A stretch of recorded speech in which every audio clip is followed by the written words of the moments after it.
السلام علیکم ورحمۃ اللہ وبرکاتہ۔ ان الحمد للہ نحمده ونستعینه ونستغفره ونؤمن به ونتوکل علیہ ونعوذ باللہ من شرور انفسنا ومن سیئات اعمالنا من یهده اللہ فلا مضل له ومن یضلل فلا هادی له واشهد ان لا الہ الا اللہ وحدہ لا شریک له واشهد ان محمدا عبده ورسوله۔ أما بعد فإن خير الحديث كتاب الله وخير الهدي هدي محمد صلى الله عليه وسلم وشر الأمور محدثاتها وكل محدثة بدعة وكل بدعة ضلالة وكل ضلالة في النار۔ أعوذ بالله من الشيطان الرجيم۔ لقد كان لكم في رسول الله أسوة حسنة لمن كان يرجو الله واليوم الآخر وذكر الله كثيرا۔ وقال النبي صلى الله عليه وسلم من أحدث في أمرنا هذا ما ليس منه فهو رد۔ اللہ تعالیٰ کے حمد ثنا اور اس کے رسول حضرت محمد مصطفیٰ صلی اللہ علیہ وسلم کا درود و سلام کے بعد، اسلام ایک مکمل نظام حیات ہے، اور اللہ کے رسول صلی اللہ علیہ وسلم جس دن اس دنیا سے رخصت ہوئے، آپ کی وفات ہوئی، یہ دین مکمل ہو چکا تھا، اور خیر کے جتنے بھی راستے تھے اللہ کے رسول صلی اللہ علیہ وسلم نے وہ راستے ہمیں بتا دیے، اور جو شر کے راستے تھے ان سے بھی ہمیں آگاہ کر دیا اور ان سے بچنے اور دور رہنے کی تلقین فرمائی۔ اور اللہ تعالیٰ نے نبی کریم صلی اللہ علیہ وسلم کی زندگی کو ہمارے لیے اسوہ و نمونہ قرار دیا، اور پھر آپ کے بعد آپ کے خلفائے راشدین کی زندگی کو بھی ہمارے لیے ہدایت کا ذریعہ بتایا۔ علیکم بسنتی و سنت الخلفاء الراشدین المہدیین۔ نبی کریم صلی اللہ علیہ وسلم فرمایا کہ لوگوں تم میری سنت کو لازم پکڑنا اور میرے ہدایت یافتہ خلفائے راشدین کی سنت۔ اور اس کے بعد پھر 1,00,000 صحابہ کرام جن کے بارے میں رضی اللہ عنہ و رضوا عنہ کہ اللہ ان سے راضی ہوا اور اللہ سے راضی ہوئی۔ انصار و مہاجرین کے بارے میں مختلف آیات کے اندر اللہ تعالیٰ نے اور رسول اللہ صلی اللہ علیہ وسلم نے احادیث کے اندر ہمیں بیان کر دیا۔ اس لیے نبی کریم صلی اللہ علیہ وسلم کی تعلیمات انہی لوگوں کے ذریعے ہم تک پہنچی۔ سب سے پہلے صحابہ کرام نے اس علم کو حاصل کیا، تابعین نے اور تبع تابعین نے، اور ان 3 صدیوں کو رسول اللہ صلی اللہ علیہ وسلم نے سب سے بہترین صدی قرار دیا۔ خیر الناس قرنی ثم الذین یلونہم ثم الذین یلونہم، یہ سب سے بہترین صدی میری صدی ہے، اس کے بعد پھر وہ لوگ جو اس کے بعد آئیں گے، پھر اس کے بعد جو لوگ آئیں گے، یعنی 3 صحابہ کا دور، تابعین اور تبع تابعین کا دور۔ اس 3 دور کو آپ نے بہترین دور قرار دیا۔ خیر القرون، صدیوں میں سب سے بہترین صدی آپ نے قرار دیا۔ تو ان کی زندگی بھی ہمارے لیے اسوہ و نمونہ اس حیثیت سے ہے کہ وہ نبی کریم صلی اللہ علیہ وسلم کو انہوں نے دیکھا، صحابہ نے، اور پھر صحابہ سے حاصل کیا تابعین نے، اور پھر تابعین سے تبع تابعین نے۔ اور اس کے اندر وقتاً فوقتاً لوگوں نے کچھ ایسی چیزیں شامل کرنے کی کوشش کی جس کے ازالے کے لیے اور جس کو دور کرنے کے لیے اللہ تعالیٰ نے ہر زمانے کے اندر ایسے علماء اور مجتہدین کو پیدا کیا جنہوں نے نبی کریم صلی اللہ علیہ وسلم کی تعلیمات کو ہمارے سامنے روز روشن کی طرح واضح کر دیا اور بتایا کہ یہ اللہ تعالیٰ کے رسول صلی اللہ علیہ وسلم کا کلام ہے، اور یہ صحیح طور پر ثابت نہیں اللہ کے رسول صلی اللہ علیہ وسلم سے، یہ حدیث ضعیف ہے یا حدیث موضوع میں غلط ہے، قابل عمل نہیں۔ اور پھر صحیح حدیث کے بارے میں علماء نے اصول بیان کیا کہ صح الحدیث فهو مذہبی، کہ جب حدیث صحیح مل جائے تو وہی ہمارا مذہب ہے، اور اسی کے اوپر کاربند رہے۔ لیکن بعد میں فقہی اختلافات نے جنم لیا، اور اس کے اندر اتنی شدت اختیار کی گئی، ایسی ایسی باتیں کہنے لگے لوگ جو کتاب و سنت کے خلاف تھی، ایسے عقیدے اپنائے اور ایسے رسم و رواج اور ایسے تہواروں کا ایجاد ہوا جن کا دور سے بھی اسلام کا کوئی تعلق نہیں، اور آج وہی چیزیں ہمیں اصلی اسلام لگ رہی ہیں،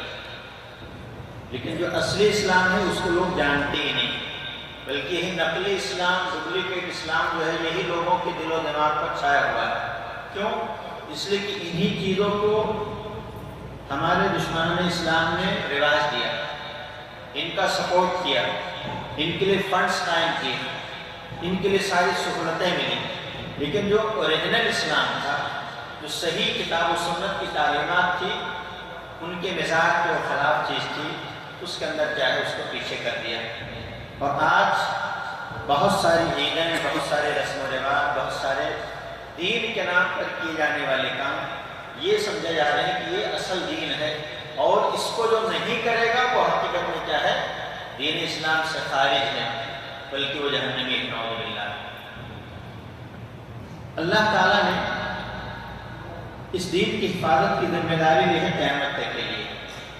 قرآن کی جہاں حفاظت ہے وہاں اس دین کی بھی حفاظت ہے، دین بھی رہے گا۔ نبی کریم صلی اللہ علیہ وسلم کی تعلیمات احادیث کی شکل میں جو موجود ہیں وہ بھی قیامت تک رہیں گی، اس لیے کہ قرآن کو حدیثوں کے ذریعے ہمیں سمجھنا ہے۔ خالی قرآن کو بیٹھ جائیں سمجھنے کے لیے تو انسان اس کی تفصیلات نہیں پائے گا، جو آج ساری احادیث کے اندر موجود ہیں یا فقہ کتابوں کے اندر بہت ساری چیزیں ہمیں ملتی ہیں۔ قرآن کو سمجھنے کی ضروری ہے کہ رسول اللہ صلی اللہ علیہ وسلم کی حدیثوں کو بھی دیکھا جائے، اور اگر وہ حدیث صحیح طریقے سے ثابت ہو جائے تو ہمیں کیا اس پر عمل کرنے کی کوشش بھی کرنا چاہیے۔ یہ جو ہمارے یہاں کے نہیں، یہ ہمارے مذہب کے خلاف ہے، یا ہمارے امام نے اس چیز کو قبول نہیں کیا ہے اس لیے ہم اس کو نہیں مانتے ہیں، یہ سراسر ہردرمی والی بات ہے،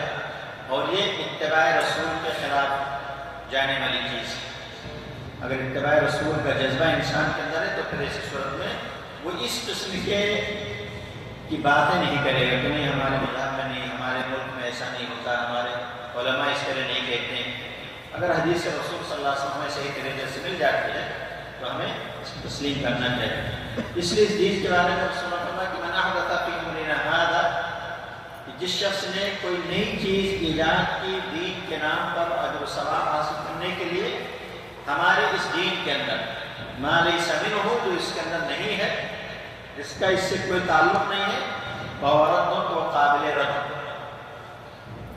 اور اس دین کے سلسلے میں اس لیے ان بدعتوں کی آپ نے نشاندہی کی کہ جن کا تعلق دین سے لوگ جوڑیں گے، یہ دین کی چیز ہے، یہ اجر و ثواب کا کام ہے، ان چیزوں کے بارے میں آپ نے فرمایا۔ لیکن دنیاوی ترقی کے بارے میں، دنیاوی ایجادات کے بارے میں اس حدیث کے اندر اس کی کوئی ممانعت نہیں کہ نہیں، اس کے اندر چاہے مائکرو فون بھی استعمال کرنا بدعت، جہاز کا سفر بھی بدعت، ٹرین کا سفر بھی بدعت، مدرسے کھولنا بھی بدعت، قرآن مجید جس سے چھاپنا، بخاری چھاپنا، یہ بھی بدعت۔ یہ ساری چیزوں کو لوگ بدعتوں کے زمرے میں لا کر کے ہمیں برگلاتے ہیں کہ نہیں دیکھو یہ سب کی نئی نئی چیزیں ہیں، لیکن اس حدیث کے اوپر اگر غور کرے انسان اس کو نہیں بتائیں گے کہ اس حدیث کا صحیح ترجمہ کیا ہے، اس کا صحیح مطلب کیا ہے۔ الٹی سیدھی دلیلیں دے کر کے، کچھ مثالیں دے کر کے ہمیں سمجھانے کی اور ہمیں مطمئن کرنے کی لوگ کوشش کرتے ہیں۔ اس لیے یہ بنیادی چیز رہنا چاہیے کہ بدعت حقیقت میں ہے کیا ہو۔ بدعت کی تعریف، جو چیز بغیر کسی شرعی دلیل کے اجر و ثواب اور اللہ تعالیٰ کا تقرب سمجھ کر کے کیا جائے، وہی چیز کیا ہے، دین کے نام پر جو چیز کی جائے وہ بدعت ہے۔ نبی کریم صلی اللہ علیہ وسلم کی زندگی کو اللہ تعالیٰ نے اسوہ نمونہ قرار دیا ہے۔ آپ نے کون سا کام کب کیا ہے، روزے آپ نے کب رکھے ہیں، کتنے وقت سے کتنے وقت تک روزہ رکھا ہے، اور اس روزے کے اندر کیا کیا چیزیں جائز ہیں، کیا چیزیں ناجائز ہیں، کس دن کا روزہ نہیں رکھنا چاہیے ہمیں، یہ ساری تفصیلات اسوہ حسنہ کے اندر موجود ہے، احادیث رسول کے اندر موجود ہے کہ نبی کریم صلی اللہ علیہ وسلم کتنے روزوں کا سال بھر میں اہتمام کیا کرتے تھے، اور کس دن کے روزے سے بھی آپ نے بعض روزے سے منع فرمایا۔ مثال کے طور پر خالی جمعہ کا روزہ نہیں رکھ سکتا انسان، عید اور بقرعید کے کھانا روزہ نہیں رکھ سکتا ہے، ایام تشریق کے اندر روزہ نہیں رکھ سکتا ہے انسان، جو ہے ایام تشریق جو عید الاضحیٰ کے بعد جو 3 دن ہیں 11، 12، 13 اس کے اندر بھی روزہ رکھنا ممنوع ہے. تو اس طریقے سے رسول اللہ صلی اللہ علیہ وسلم، اور اس کے بعد روزہ کتنا رکھنا ہے وہ بھی رسول اللہ صلی اللہ علیہ وسلم بیان فرما دیا کہ رمضان کا فرض روزہ ہے، اس کے علاوہ بہت سارے نفلی روزے ہیں. شوال کا روزہ ہے، ذی الحجہ کا روزہ ہے، محرم کا روزہ ہے، یوم عرفہ کا روزہ ہے، یوم الخمیس، یوم الاثنین کا روزہ ہے، ایام بیض کا روزہ ہے.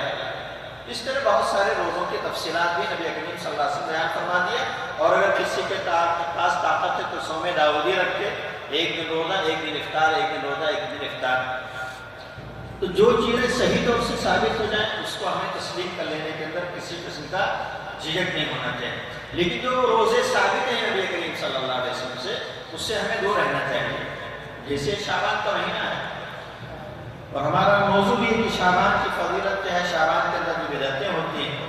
تو نبی کریم صلی اللہ علیہ وسلم کا اسوہ اور آپ کا عمل کیا ہے اس مہینے کے اندر کہ نبی کریم صلی اللہ علیہ وسلم کثرت سے اس مہینے کے اندر روزہ رکھتے تھے. حضرت عائشہ رضی اللہ تعالیٰ عنہ سے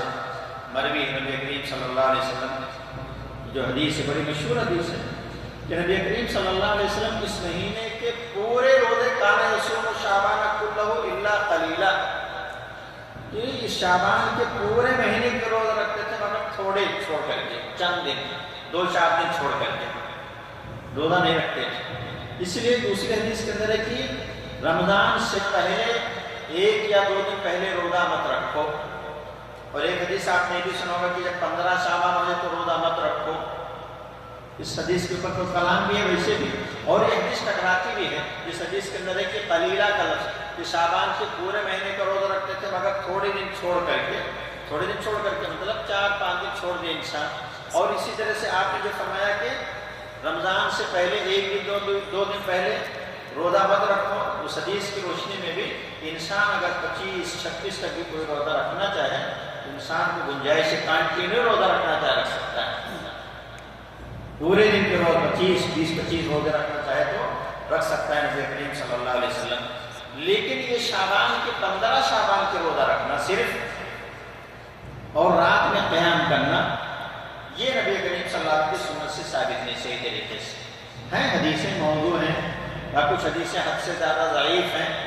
حضرت علی رضی اللہ تعالیٰ عنہ سے، حضرت بکر صدیق رضی اللہ عنہ سے، کچھ لوگوں سے ہیں بلکہ اس ضمن میں کہ نہیں قوموا لیلہا وصوموا نہارہا، کہ رات میں کیا ہے قیام کرو 15 شعبان کے اور دن میں روزہ رکھو. یہ بڑی مشہور حدیث ہے حضرت علی رضی اللہ تعالیٰ عنہ. لیکن حدیث سارے علماء نے کہا کہ کوئی بھی صحیح مرفوع حدیث نبی کریم صلی اللہ علیہ وسلم سے 15 شعبان کے روزہ رکھنے کے بارے میں ثابت نہیں، اور نہ قیام کے بارے میں بھی کوئی چیز. جمعہ کا دن سب سے افضل دن ہے، لیکن نبی کریم صلی اللہ علیہ وسلم نے اس دن کے قیام سے رات میں اور دن میں جمعہ کے دن روزہ ہے جمعرات کہ رات میں جو ہے وہ قیام کرنے سے کسی قسم کا، اور پھر جمعہ کو روزہ رکھنے سے نبی کریم صلی اللہ علیہ وسلم نے منع فرمایا. اور آپ نے فرمایا اگر یہ تخصیص اس جمعے 15 شعبان کو روزہ رکھنا نبی کریم صلی اللہ علیہ وسلم سے اگر ثابت ہوتا تو حقیقت میں ہم اس کو مان لیتے ٹھیک ہے. لیکن جو فضیلت کا دن ہے جمعہ کا دن، جس کو سید الایام کہا گیا، اس دن کے اندر بھی نبی کریم صلی اللہ علیہ وسلم نے نہ روزہ رکھنے کا حکم دیا اور نہ نبی کریم صلی اللہ علیہ وسلم نے قیام کرنے کا حکم دیا ہے. اس لیے نبی کریم صلی اللہ علیہ وسلم سے یہ چیز ثابت نہیں ہے کہ آپ 15 شعبان، جتنے علماء سارے علماء نے لکھا کہ اس سلسلے میں کوئی بھی صحیح مرفوع حدیث ثابت نہیں ہے کہ رات کو قیام کرو دن کو روزہ رکھو. ایک حدیث ہے جس کو بہت سارے علماء نے صحیح کہا ہے، اور اس کے اندر ہے کہ جب 15 شعبان ہوتا ہے تو اللہ تعالیٰ آسمان دنیا پر آتا ہے اور کہتا ہے کہ سب کو وہ بخش دیتا ہے اپنے مخلوق میں سے، سوائے ایک مشرک کو نہیں بخشتا ہے اور ایک کینہ کپٹ بغض و حسد رکھنے والے آدمی کو نہیں بخشتا ہے. یہ ایک حدیث ہے جس کو اللہ البانی رحمۃ اللہ علیہ نے صحیح قرار دیا ہے. اس حدیث سے کچھ لوگوں نے استدلال کیا ہے، لیکن آپ اس حدیث کے اندر جب دیکھیں گے تو اس کے اندر کوئی تفصیل نہیں موجود، تفصیلات کہیں بھی موجود نہیں. نہ تو روزہ رکھنے کا اس کے اندر حکم ہے، اور نہ پھر رات میں کسی قسم کے قیام عبادت، یہاں بھی فلاں عبادت اس طرح کرنا ہے، اتنے رکعتیں پڑھنا ہے، اس طرح کرنا ہے، کوئی بھی چیز اس کے اندر ثابت نہیں ہے۔ تو اگر جن علماء نے اس کو صحیح کہا، اگر مان بھی لیا جائے اس کو ان کے کہنے کے مطابق کہ چلو بہت سارے علماء نے اس کو صحیح کہا ہے، لیکن اس کے اندر کوئی تفصیل موجود نہیں ہے، نہ تو قیام کرنے، رات میں عبادت کرنے کے سلسلے میں، اور نہ دن کے اندر روزہ رکھنے کے سلسلے میں۔ اس لیے بہرحال اس کے اندر تو خود بخود کوئی چیز موجود ہی نہیں ہے، تو پھر اس حدیث کو بیس بنا کر کے رات میں خصوصی قیام کرنا، اور اس کے اندر بہت ساری جگہوں پر ہم نے دیکھا، خاص طور سے ہم نے مالیگاؤں کے اندر دیکھا کہ وہاں باقاعدہ جو ہے پوری رات جاگتے ہیں، اور پوری رات جاگ کر کے قبرستان کی زیارت کریں گے، اور اس کے بعد باقاعدہ پیپر چھپتے ہیں، کتابیں چھپتی چھوٹی چھوٹی، اور وہ تقسیم کیا تھا کہ آج فلاں مسجد کے اندر صلاۃ التسبیح پڑھی جائے گی، فلاں مسجد کے اندر صلاۃ التسبیح پڑھی جائے گی، اس طرح پورے اعلانات باقاعدہ بڑے ہی زور و شور کے ساتھ 15 شعبان کو ہوتا ہے مالیگاؤں کے اندر خاص طور سے، اور جس کے بارے میں آتا ہے کہ بہت دور دور سے وہاں فقیر آتے ہیں مانگنے، اور قبرستان کی زیارت ہوتی ہے، اپنے مردوں کی قبروں کو اگربتی جلاتے اور بہت سارا کام وہاں کرتے، اتنا رش وہ عید بقرعید کے اندر آپ کو رش نظر نہیں آئے گا جتنا رش اس سے 15 شعبان کے اندر ہوتا ہے۔ تو نبی کریم صلی اللہ علیہ وسلم سے بہرحال یہ قیام کے سلسلے میں چاہے کوئی عبادت ہو،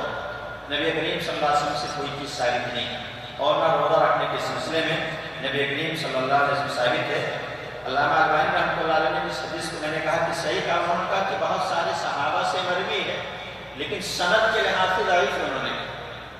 سند کے لحاظ سے وہ بھی کیا ہے اس کے اندر ضعیف ہے۔ ایک اور واقعہ جو ذکر کرتے ہیں اس کے اندر حضرت عائشہ رضی اللہ عنہ کے حوالے سے کہ حضرت عائشہ رضی اللہ تعالیٰ عنہ نے ایک رات نبی کریم صلی اللہ علیہ وسلم کو بسترے پر نہیں پایا، اور پیچھا کیا تو اس کے بعد جا کر کے دیکھا کہ بقیع کے اندر آپ کھڑے ہو کر کے دعا کر رہے ہیں۔ اس کے اندر بھی لوگ کہتے ہیں 15 شعبان کی فضیلت کے اندر ثابت ہے کہ قبرستان کی زیارت کرنی چاہیے، حالانکہ اس حدیث کے اندر نہ تو 15 شعبان کا ذکر ہے، اور نبی کریم صلی اللہ علیہ وسلم قبرستان کی زیارت مختلف اوقات کے اندر کیا کرتے تھے، تو اس کے اندر یہ نہیں کہ 15 شعبان کو واقعہ پیش آیا، اور اکثر علماء نے کہا کہ حدیث ضعیف ہے، اصل میں پہلی چیز تو یہ حدیث ضعیف ہے، اور پھر اس کے اندر 15 شعبان کا ذکر بھی نہیں کہ نبی کریم صلی اللہ علیہ وسلم 15 شعبان کو گئے تھے باقاعدہ بقیع کے اندر کیا ہے دعا، جب وہاں پہنچے دے دیکھا آپ ہاتھ اٹھا کر کے کیا ہے دعا کر رہے ہیں، تو نبی کریم صلی اللہ علیہ وسلم سے یہ چیز بھی ثابت نہیں ہے۔ تو قبرستان کی زیارت کا جہاں تک معاملہ ہے، نبی کریم صلی اللہ علیہ وسلم نے اس میں کوئی دن مقرر نہیں کیا، پہلی چیز نہ عید کا دن، نہ بقرعید کا دن، نہ جمعہ کا دن، نہ کوئی بھی دن، انسان کو جب ٹائم ملے جب جا کر کے وہ اپنے قریبی قبرستان کی جا کر کے اپنے گاؤں کے اپنے شہر کے قبرستان کے اندر جا کر کے وہ دعا کرے، وہاں پر مردوں کے لیے کوئی مشکل نہیں، اس لیے کہ قبروں کی زیارت کا مقصد بیان ہونا ہے کہ اس سے آخرت کی یاد آئے گی اور دنیا سے بے رغبتی انسان کی پیدا ہوگی، آدمی کو قبر کی تیاری کرنے کی توفیق ملے گی، قبر کے بارے میں سوچے گا، وہاں کے عادات کے سلسلے میں، اور وہاں کی تاریخیوں اور وہاں کے جو حالات گزریں گے، برزخ کی زندگی کیا ہوگی، وہاں پر کیسے ہم، یہ ساری چیزیں اس کے ذہن میں آئیں گے، پھر وہ آخرت کی تیاری کرے گا اور دنیا سے کیا بے رغبتی اس کے اندر پیدا ہوگی۔ تو نبی کریم صلی اللہ علیہ وسلم نے بہرحال اجازت دی قبرستان کی زیارت کی، لیکن اس کے لیے کوئی مخصوص، ہمارے بھی بہت سارے لوگ خالی جو عید اور بقرعید میں مردے آ جاتے ہیں، بس عید کی نماز پڑھنے کے ادھر جاتے ہیں پھر اپنے قبرستان، یہ بھی غلط ہے، ایک دن خاص کر لینا ہے، آپ کو سال میں کیا ایک ہی 2 دن یاد آتے ہیں اپنے گھر والے، نہیں، بلکہ جب آپ کو ٹائم ملے تب جا کر کے کیا ہے نبی کریم صلی اللہ علیہ وسلم سے کیا ہے کہ قبرستان کی زیارت کرنا چاہیے، کوئی مسئلہ نہیں، لیکن اس کے لیے مستقل سفر کر کے جانا، جیسے مزاروں کا سفر کر کے لوگ جاتے ہیں، تو یہ ممنوع چیز ہے، اس لیے کہ اللہ کے فرمان ہے کہ اجر و ثواب کی نیت سے کیا ہے 3 مسجدوں کی زیارت کرنا، سفر رفتے سفر باندھنا ہے، مسجد حرام، مسجد اقصی اور مسجد نبوی، یہ 3 مسجدیں ہیں جس کے بارے میں نبی کریم صلی اللہ علیہ وسلم نے ہمیں اجازت دی ہے، لا تشد الرحال الا الی 3 مساجد، رفتے سفر نہیں کر سکتے ہیں سوائے 3 جگہوں کے۔ اسی کے اندر یہ لفظ جو ہے 15 شعبان، یہ شب برات کہتے ہیں اس کو، شب برات کے شب برات، شب یہ فارسی لفظ ہے اور برات یہ عربی لفظ ہے، یہ گویا کہ بنا لفظ بتاتا ہے کہ اجمیوں کی دین ہے، یہ عربوں کے عرب کے اندر لیلۃ النصف من شعبان، لیلۃ النصف من شعبان، اور 400 سال تک یہ لفظ استعمال ہوتا تھا، یہ تو بعد میں لوگوں نے بیان کیا، یہ جو ہے لیلۃ البراء جو کہا یا شب برات وہ استعمال کرنے لگے ہمارے ہند پاک وغیرہ کے اندر، یہ ایک زمانے کے اندر۔ برات کس چیز کا، اس چیز کے بارے میں جو ہے ہمیں یہ دیکھنا چاہیے، اگر ہم تاریخ پڑھتے ہیں تو پتہ چلتا ہے کہ 5ویں صدی ہجری کے بعد جو ہے، یا 5ویں صدی ہجری کے اندر یہ لفظ استعمال کیا گیا ہے، اور اس سے پہلے جو ہے لیلۃ النصف من شعبان، یہ احادیث وغیرہ کے اندر بھی اسی چیز کا ذکر ہے۔ اور اس کے نام رکھنے کی وجہ اصل میں کیا ہے؟ اس لیے کہ اصل میں یہ شیعہ سے مصیبت آئی ہے، ہمارے پاس جو ہے یہ شیعہ سے مصیبت آئی ہے اور صوفیہ سے آئی ہے۔ شیعہ روایت کے مطابق ان کے 11ویں امام حسن عسکری غائب، امام غائب جن کو کہتے ہیں، وہ اس رات کے اندر باقاعدہ جاتے ہیں اور وہاں پر پرچیاں ڈالتے ہیں اور ان کے آنے کا انتظار کرتے ہیں، اور کہتے ہیں کہ اس وقت آئیں گے جب دنیا کے اندر 313 شیعہ مخلص اصلی قسم کے جو شیعہ ہیں، وہ جب 313 باقی رہ جائیں گے تو یہ امام غائب ان کو کہتے ہیں۔ وہ امام غائب آئیں گے اور وہاں جا کر کے باقاعدہ کیا کرتے ہیں، وہ برات کا اظہار کرتے ہیں، سنیوں سے کیا کرتے ہیں، براءت کا اظہار کرتے ہیں۔ اسی مناسبت سے وہ لیلۃ البراء یا شب برات جو ہے چونکہ ہمارے ملکوں کے اندر شیعوں کا بڑا اثر رہا، ہمارے تہذیب کے اندر، ہمارے کلچر کے اندر، ہمارے رسم و رواج کے اندر، ہماری شادی بیاہ کے اندر، مرنی کرنی کے اندر، یہاں تک کہ ہمارے ناموں کے اندر صاحب علی، عابد علی، مصاحب علی، یہ سب اسی چیز کی دین ہے۔ جس طرح ہمارے بہت سارے لوگ اولاد حسین، ایک آدمی کا نام اولاد حسین کا، اور جیسے شیعوں کے پاس بہت سارے اپنے آپ کو جو ہے قلب صادق اور فلاں فلاں، ویسے ہمارے جو لوگ فخر کے ساتھ کہتے ہیں قلب مدینہ کے سگے مدینہ اور فلاں مدینہ، پتہ نہیں کتے، پتہ نہیں کیا کیا اپنے آپ کو، جس کو اللہ تعالیٰ نے اشرف المخلوقات بنائے، وہ خود بخود اپنے آپ کو کیا ہے، اسفل السافلین کے اندر کیا ہے، انسان اپنے آپ کو پہنچا دیتا ہے۔ تو بہرحال یہ سنیوں سے برات ہے، اور یہ کہتے ہیں کہ ہمارے امام جو آئیں گے، امام غائب، امام منتظر بھی جن کو کہتے ہیں، وہ آئیں گے اور اس کے بعد سنیوں کا خاتمہ کر دیں گے، اور شیعوں پر جتنا ماضی کے اندر ظلم ہوا ہے وہ سارا کا سارا اس کا بدلہ لیں گے، اور جو شیعوں کے ساتھ ناانصافی ہوئی وہ ساری ناانصافی کا بدلہ لیں گے۔ اس طرح یہ ان لوگوں کا عقیدہ ہے۔ اور جہاں یہ لوگ 15 شعبان کو ایک طرف یہ امام غائب کی پیدائش کی خوشی میں حلوے مانڈے پکاتے ہیں اور بہت سارے چراغاں بھی کرتے ہیں، اسی طرف دوسری طرف کیا ہے، ہمارے یہاں بہت سارے لوگ اس کو نجات کا ذریعہ بھی سمجھتے ہیں، یہ نہیں، اس کے اندر کیا ہے، نجات ہمیں ملے گی۔ اور ایک قرآن مجید کی ایک آیت کریمہ سورۃ دخان کی، انا انزلناہ فی لیلۃ مبارکہ،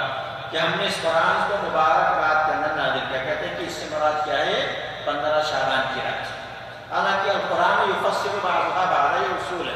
تفسیر کا کہ قرآن کی ایک آیت قرآن دوسرے قرآن یفسر بعضه بعضا، ایک آیت دوسرے آیت کی تفسیر کرتی ہے، کہیں ایک چیز مجمل بیان کی گئی مختصر، اور کہیں اس کی وضاحت کی گئی۔ قرآن کے اندر اللہ تعالیٰ نے انا انزلناہ فی لیلۃ القدر، اور اس سے پہلے شہر رمضان الذی انزل فیہ القرآن، رمضان ہی کا مہینہ جس کے اندر قرآن اللہ تعالیٰ نے نازل کیا، اور رمضان میں بھی انا انزلناہ فی لیلۃ القدر، ہم نے اس قرآن کو شب قدر کے اندر، لیلۃ القدر کے اندر نازل کیا۔ تو یہاں انا انزلناہ فی لیلۃ مبارکہ جو ہے، یہاں بھی اس سے مراد کیا ہوگا، لیلۃ القدر یا شب قدر ہوگا، نہ کہ کیا ہے یہ 15 شعبان کی اور دوسری چیزیں۔ تو یہ بھی بہرحال اس کے اندر ہے کہ اس سے بھی لوگ استدلال کرتے ہیں، جبکہ سارے مفسرین اس آیت کی تفسیر یہی کرتے ہیں کہ اس سے مراد کیا، شب قدر مراد ہے کہ شب قدر کے اندر اللہ کی مبارک رات ہے، اور شب قدر کی رات ہے، اس کے اندر اللہ تعالیٰ نے روزہ رکھا ہے۔ تو بہرحال ایک اور چیز اس کے اندر کہتے ہیں کہ روحوں کا آنے کا عقیدہ ہوتا ہے، روحوں کی عید اس کو کہا جاتا ہے، یا مردوں کی عید بھی کہتے ہیں اس کو جو ہے، اور مردوں کے کہتے ہیں روح یہاں پر حاضر ہوتی ہے، اس دن کیا ہے 15 شعبان کو روحیں حاضر ہوتی ہیں، اور ان کے لیے اسپیشل کچھ کھانے بنتے ہیں، ان کو جو پسند تھا اپنی زندگی کے اندر، جو ڈشیں پسند تھی وہ سارے ڈش بنا کر کے باقاعدہ رکھا جاتا ہے، اور ان کا ایک تصور ہوتا ہے کہ باقاعدہ جو ہے یہ لوگ آتے ہیں اور آ کر کے وہ چیزیں جو ہیں کھاتے پیتے ہیں۔ جبکہ اللہ تعالیٰ نے قرآن مجید کے اندر مختلف جگہوں پر وَمِن وَرَائِهِمْ بَرْزَخٌ، ان کے پیچھے ایک برزخی زندگی ہے، ان کو اس دن کے اندر وہ لوگ چاہے اٹھائے جائیں گے۔ اور برزخی زندگی کس کو کہتے ہیں، ہم جانتے ہیں کہ برزخ مرنے کے بعد سے لے کر کے قیامت کے قائم ہونے تک جو زندگی ہے اس کو ہم برزخی زندگی کہتے ہیں۔ اس کے بعد پھر لوگ چاہے دوبارہ زندہ کیے جائیں گے اور اپنے اعمال کے مطابق چاہے ان کو حساب کتاب دیا جائے گا۔ تو یہ روحوں کا آنا جانا یا آواگمن کا جو عقیدہ وہ ہندوؤں کا عقیدہ ہے، ہمارے اگر نیک انسان ہے تو پھر وہ اعلیٰ علین کے اندر اس کی روح رہے گی، اور اگر برا انسان ہے تو سجین کے اندر اس کی روح کی مقید ہوگی۔ سجین کا معنی کیا ہوتا ہے؟ قید، سجن سے نکلا ہے، مقید ہے کہ وہاں پر آنے جانے کا تصور جو ہے یہ ساری چیزیں کیا ہیں؟ غلط، آنے جانے کا کوئی تصور نہیں۔ مردے روحیں ہمارے پاس آتی، روحیں اگر جیسی بھی ہوں گی اس کے حساب سے ان کے جگہ اللہ تعالیٰ نے رسول اللہ صلی اللہ علیہ وسلم نے بتا دیا ہے، اس لیے وہیں پر کیا ہے وہ چیزیں جائیں گی جو ہے۔ اس لیے قبرستان کی زیارت کا مسئلہ ہو، اور چاہے وہ روزے کا مسئلہ ہو، اور چاہے یہ مردوں کی عید جو ہم کہتے ہیں، اور اس کے اندر پھر حلوے مانڈے بنتے ہیں، اس کے اوپر فاتحہ ہوتی، بہت ساری چیزیں ہوتی۔ یہ بھی میرے دوستو حلوے مانڈے بھی کیا ہے، اس کے لیے بھی دلیل کہاں سے لاتے کہتے ہیں کہ رسول اللہ صلی اللہ علیہ وسلم کے دندان مبارک شہید ہوئے تھے تو رسول اللہ صلی اللہ علیہ وسلم نے میٹھا کھایا تھا، اس لیے ہم لوگ بھی حلوہ بنا کر کے میٹھا کھاتے ہیں۔ نبی کریم صلی اللہ علیہ وسلم کے دندان مبارک شہید ہوئے تو آپ نے میٹھا کھائیے۔ ایک تو پہلی چیز کی کوئی ثابت چیز نہیں، یہ ان کی اپنی بنائی ہوئی چیز ہے، اس لیے کہ رسول اللہ صلی اللہ علیہ وسلم کے دندان مبارک شوال کے مہینے میں شہید ہوئے تھے، یہ شعبان کا مہینہ نہیں۔ اور پھر یہ کہا کہ اللہ کے رسول نے میٹھا کھایا، یا تم کو میٹھا اگر کھایا رسول اللہ صلی اللہ علیہ وسلم تو یہ کہا کہ اس کے اندر کیا ہے، آپ بنا کر کے کھائیے اور اس کو جشن کے طور پر منائیے۔ جشن منانے کا تو حکم نہیں دیا۔ لائٹنگ جو آج ہمارے پاس 15 شعبان کو مسجدیں کیا ہیں بالکل زرق برق اور لباس پہن کر کے لوگ نکلتے ہیں، قمقمے لگتے ہیں، اور یہ اور وہ پورا شہر روشنی میں نہایا ہوتا ہے، پوری مسجد کو باقاعدہ گھروں کے اندر بھی اہتمام کرتے ہیں، مسجدوں کے اندر بھی ساری چیزیں انسان کرتا ہے۔ تو نبی کریم صلی اللہ علیہ وسلم اور یہ چراغاں کرنا جو ہے نا، جو قمقمے لگانا، لائٹنگ، یہ میرے دوستوں حقیقت میں مجوسیوں سے آیا، اور مجوسی آگ بت یعنی آگ کی پوجا کرنے والے قوم ہیں، آگ کی پوجا کرنے والے لوگ، اس لیے ساری لائٹنگ جو ہے یہ ساری چیزیں وہیں سے لے کر کے آتی ہیں۔ اس لیے پھلجھڑی جسے ہمارے یہاں دیوالی کے اندر ہندوؤں کے پاس کیا تک پھلجھڑی جلاتے واقع ہے، اس کے اندر آج کل بہت سارے مسلمان بھی واقع شریک ہوتے ہیں اچھی طرح سے، وہ بھی سمجھتے ہیں کہ چلو ہمارا بھی تہوار ہے، دیوالی ہم بھی مناتے ہیں، بعد میں بہت سارے مسلمان بھی باقاعدہ دیوالی مناتے ہیں، اور اس کو بڑے فخر کے ساتھ کہ ہم ایک ملک کے اندر رہتے ہیں تو ہمیں ایسا ان کے ساتھ ہم بھی یعنی آپس میں محبت ایک ثبوت دینا چاہتے ہیں۔ حالانکہ یہ چیز غلط چیز ہے، ہمیں ان کے کسی بھی تہوار کے اندر شرکت کرنا حرام ہمارے لیے۔ وہ تہوار جس کا کتاب و سنت سے کوئی تعلق نہیں ہے، ہم اس کے اندر شریک نہیں ہو سکتے ہیں، تماشائی بن کر کے بھی وہاں نہیں جا سکتے ہیں۔ اس دور ہم تماشا دیکھنے جا رہے ہیں، اس لیے کہ تماشا بن کر کے، تماشائی بن کر کے ہم جائیں گے تو گویا کہ آپ ایک چیز کہ آپ اس کو صحیح سمجھ رہے ہیں، دوسری چیز کہ آپ اس کی تعداد کو بڑھا رہے ہیں، یہ دونوں چیزیں ہمارے لیے کیا ہیں، نقصان دہ ہیں۔ اس لیے نبی کریم صلی اللہ علیہ وسلم کی سنتوں کے مطابق ہمیں کیا ہے، ان چیزوں کا کیا ہے بائیکاٹ کرنا چاہیے، اور اس کے اندر ہم کو شریک نہیں ہونا چاہیے۔ اس لیے کوئی بھی یہ لائٹنگ وغیرہ کا جو سسٹم ہے، جس سے ہمیں حتی الامکان کیا ہے بچنا چاہیے، چاہے وہ رمضان کا مہینہ ہو، چاہے وہ شعبان کا مہینہ ہو، چاہے کوئی بھی موقع، یہ ساری فضول خرچیاں، یہ ساری ایک چیز کی شکل کے خلاف چیز، دوسری چیز کے اندر فضول خرچی بھی، اور جتنی زیادہ لائٹ ہوتی ہے اتنا زیادہ انسان کا ذہن ادھر ادھر گھومتا ہے، اتنا ہی زیادہ انسان کا کیا ہے ذہن ادھر گھومتا ہے۔ اور یہ اس کی جب تاریخ پڑھتے ہیں چراغاں کرنے کی، لائٹنگ کرنے کی، تو پتہ چلتا ہے کہ ہارون رشید کے زمانے میں ایک قوم کی برامکہ، اور برامکہ مجوسی قوم تھی، ان لوگوں نے شروع کیا، بلکہ ہارون رشید کے زمانے میں شروع بھی کرنا چاہا، اس زمانے کے اندر بھی کچھ کرنا چاہا، لیکن ہارون رشید نے وہ سارے کام بند کرا دیے، اور ان سارے لوگوں کا کیا ہے باقاعدہ اس نے کہا کہ یہ چیز غلط چیز ہے، اس لیے ان ساری چیزوں کو کیا ہے ختم کیا۔ تو نبی کریم صلی اللہ علیہ وسلم کی حدیث سے شب برات یا 15 شعبان کو لائٹنگ کرنا اور چراغاں کرنا اور اس کے بعد قمقمے لگانا، یہ ساری چیزیں کیا ہیں، یہ آتش بازی اور پٹاخے داغنا، یہ ساری چیزیں کیا ہیں ہمارے پاس ایک یعنی شعار بن چکا ہے، گویا کہ مسلمان کی ایک اہم چیز بن گئی ہے، اور اس کے اندر بڑی محنت کے ساتھ لوگ کیا ہے مسجدوں کو بھی روشن کرتے ہیں، اور اپنے یہ نہ تو سلف صالحین کا طریقہ رہا ہے، اور مسجدوں کو مزین کرنا بھی ہم کو روکا گیا ہے، مسجدوں کی زینت کو بہت زیادہ اس کے اندر ظرف پر چیزیں لگانا، اس سے کیا ہے آپ جانتے ہیں کہ قیامت کی نشانیوں میں سے نشانی یہ بھی ہے، حتی تراہ الناس فی المساجد، یہاں تک کہ لوگ مسجدوں کے بارے میں فخر کرنے لگے۔ اور آج یہ چیز کیا ہے، آج مسجدیں تعمیر تو ہو رہی ہیں، بہت مسجدیں تعمیر ہو رہی ہیں، اگر وہ چھپر کی مسجد ہے تو پھر اس کو پختہ بناتے ہیں، وہاں پر اگر فرض ویسے ہی تھا باقاعدہ کا ہے اس کے اندر لا کر کے ماربل ڈالیں گے، لگائیں گے، یہ کریں گے. لیکن نمازی کیا ہے؟ نمازیوں کا جو دل روشن ہونا چاہیے وہ نہیں، دل کیا ہے بالکل کالا ہی. بس ہمارے یہاں شارٹ کٹ استعمال، اسلام کو استعمال کرنے کا راستہ نکالا مولویوں نے، علماء نے بھی. اس کے اندر علماء کا بھی بڑا یوگدان ہے. سمجھیے جو علماء سو ہیں، جو صحیح اسلام کو دنیا کے سامنے پیش نہیں کرتے، ان کا بڑا اہم رول رہا ہے ان ساری بدعتوں کی ایجاد کرنے میں. اور بہت ساری حکومتوں کا بھی عمل دخل رہا ہے، اور آج بھی ہے. ایسے لوگوں کا سپورٹ حکومتیں بھی کرتی ہیں. ہمارے عرب ممالک کے اندر بھی یہ چیز ہے اور غیر عرب ممالک کے اندر بھی یہ چیز ہے. عرب ممالک کے اندر بھی بدعتیں موجود ہیں، آپ جانتے ہیں. یہاں بھی قبر پرستی موجود ہے اور حکومتیں اس کی سرپرستی کرتے ہیں. ہمارے جو اسلامی ممالک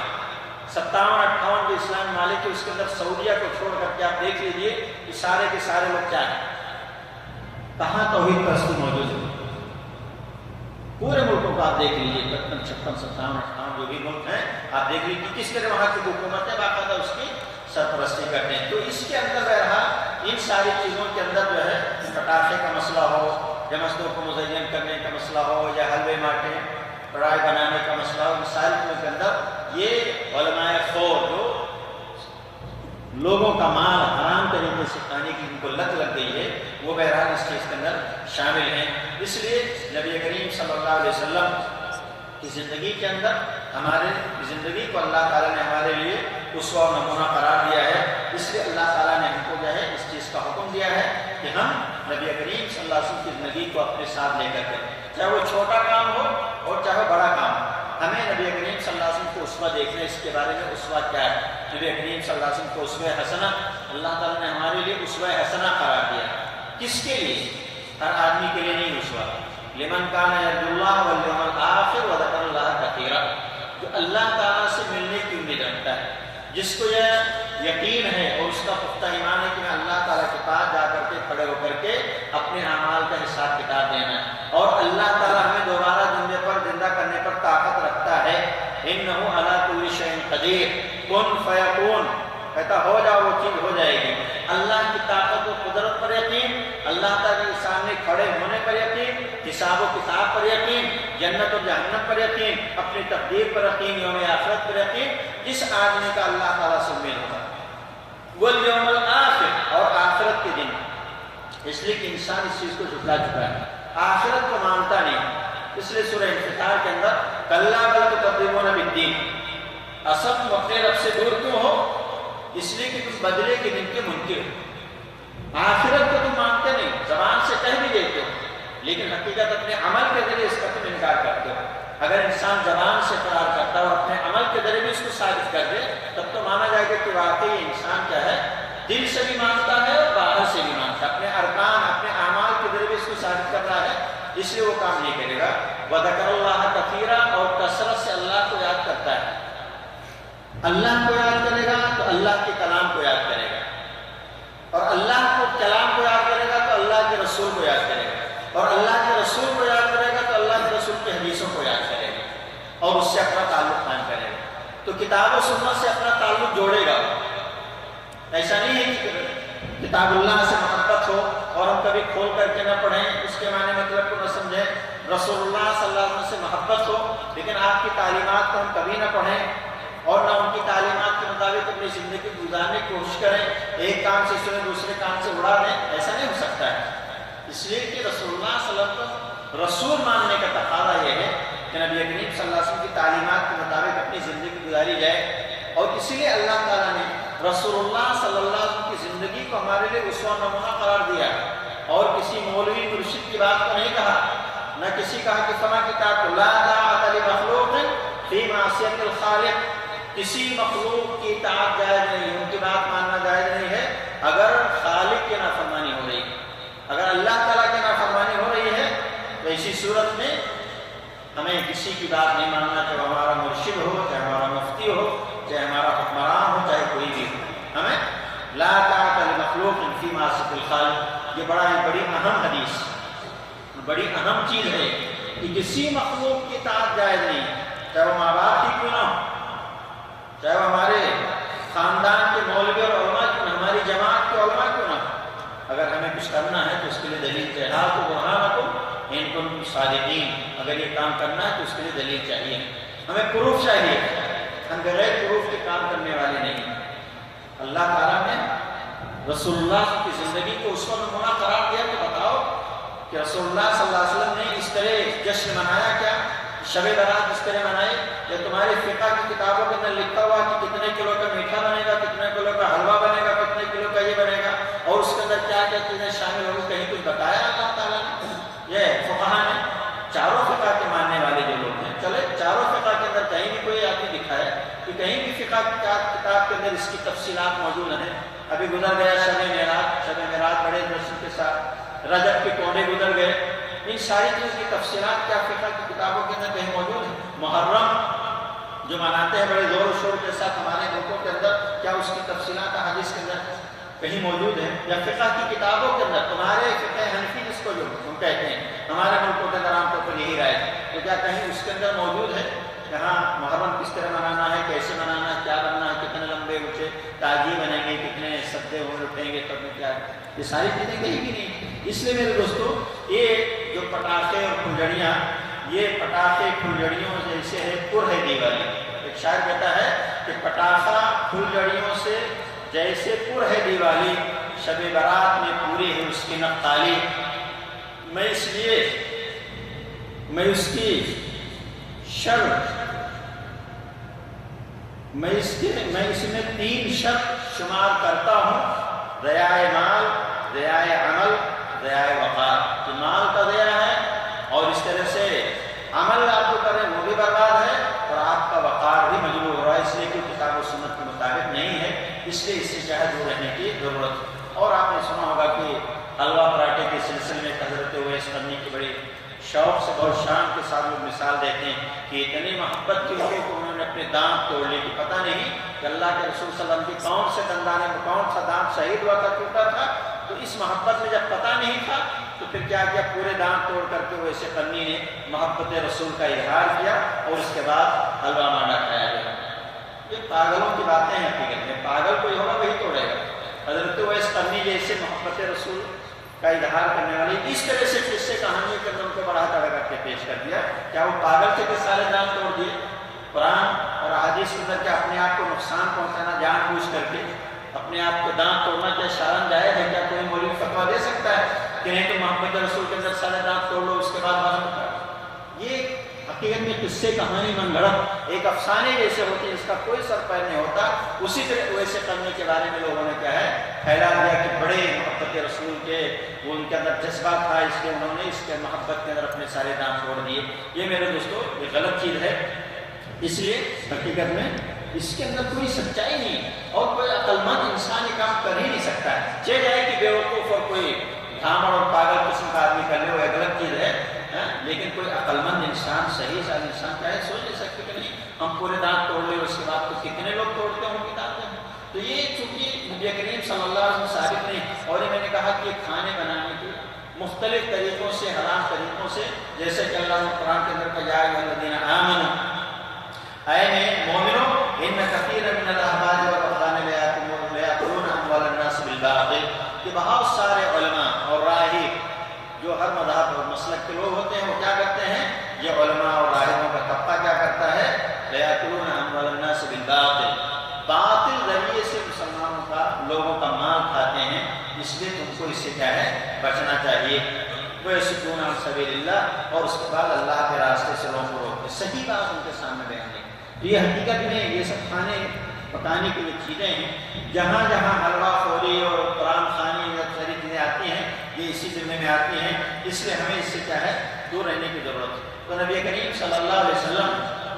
اس مہینے کے اندر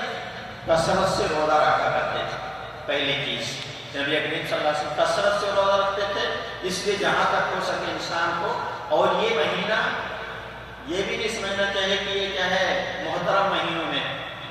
اس لیے محترم مہینے میں مان کر کے چلیں کہ اس کے اندر روزہ رکھنے سے زیادہ ثواب ملے گا۔ رسول اللہ صلی اللہ علیہ وسلم کی سنت رہی کہ آپ صلی اللہ علیہ وسلم ہمیشہ کے اس مہینے کے اندر کثرت سے روزہ رکھتے تھے، جس کی جتنی طاقت ہے